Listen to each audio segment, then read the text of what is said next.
Coba bayangin, kalian lagi rapat, terus udah ngomong panjang lebar, ternyata rekan kerja kalian masih salah paham. Atau ngirim chat ke atasan, cuma ternyata yang mereka tangkap malah beda. Pernah nggak ngalamin kayak gitu?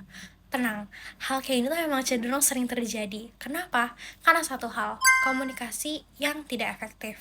Padahal, di dunia kerja, enggak di dunia kerja doang. Dari sekolah pun sebenarnya komunikasi itu bukan soal bicara, tapi juga soal memahami dan dipahami dengan jelas dan juga profesional. Halo semuanya, nah di video ini aku mau bahas tentang gimana nerapin ilmu komunikasi dan etika profesional biar jadi kunci utama dalam dunia kerja. Karena sebenarnya yang penting itu bukan cuma pintar ngomong, tapi juga gimana biar bisa bikin orang paham dan percaya sama kita. Menurut survei LinkedIn Global Talent Trends, komunikasi efektif itu adalah soft skill nomor satu yang dicari di perusahaan di seluruh dunia. Artinya, meskipun kamu jago secara teknis, tapi kalau kamu nggak bisa berkomunikasi dengan baik, kerja sama secara tim tuh bisa berantakan. Nah, sekarang gimana caranya biar bisa nerapin komunikasi yang efektif di dunia kerja? Pertama, komunikasi yang jelas dan terarah. Misalnya kamu kasih laporan, hindarin ngomong yang muter-muter. Kamu bisa pakai pola sederhana yaitu SQKA, Situation, Complication, Question, and Answer.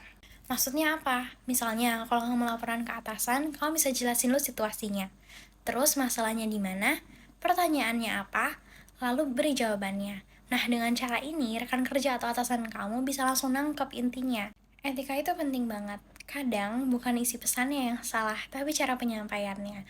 Dari nada bicara, pilihan kata, menghargai pendapat, dan cara mendengarkan itu semua yang mencerminkan profesionalisme dari diri kita. Maka dari itu, butuhnya etika dalam komunikasi itu agar bisa menuntun kita, biar bisa menghargai perbedaan pendapat, dan tetap tenang walaupun situasi yang kita alami menegangkan. Ketiga, adaptif terhadap teknologi.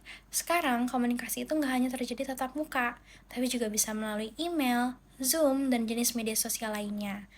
Nah, dalam kondisi inilah dibutuhkannya kemampuan dalam menyesuaikan gaya komunikasi kita.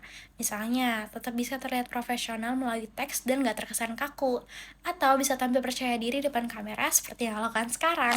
Jadi, public speaking hari ini itu gak selalu berarti berdiri di atas panggung. Tapi juga gimana cara kamu bisa ngomong dalam ruang digital. Pada intinya, komunikasi efektif itu nggak hanya tentang berbicara dengan lancar, tapi tentang menghubungkan makna dan koneksi. Orang yang bisa menyampaikan pesan dengan jelas, berempati, dan beretika akan lebih mudah dipercaya. Dan kepercayaan adalah modal terbesar, terutama dalam dunia kerja. Teman-teman, dunia kerja modern itu penuh dengan ide, kolaborasi, dan tantangan. Di tengah semua itu, komunikasilah yang menjadi jembatan antara rencana dan hasil, antara individu dan tim, dan antara ucapan dan kepercayaan. Maka, mulai hari ini, mari kita ubah cara kita berkomunikasi. Jangan hanya ingin didengar, tapi belajarlah ingin didengarkan karena bermakna. Ngomong dengan niat baik, mendengarkan dengan empati, lalu menyampaikan pesan dengan etika. Karena pada akhirnya, kesuksesan itu bukan diukur dari seberapa sering kita berbicara, tapi tentang seberapa dalam orang lain dapat memahami pesan kita. Terima kasih, saya Catherine, dan semoga kita semua dapat menjadi komunikator yang tidak hanya pintar ngomong, tapi juga berarti dan beretika. Sampai jumpa!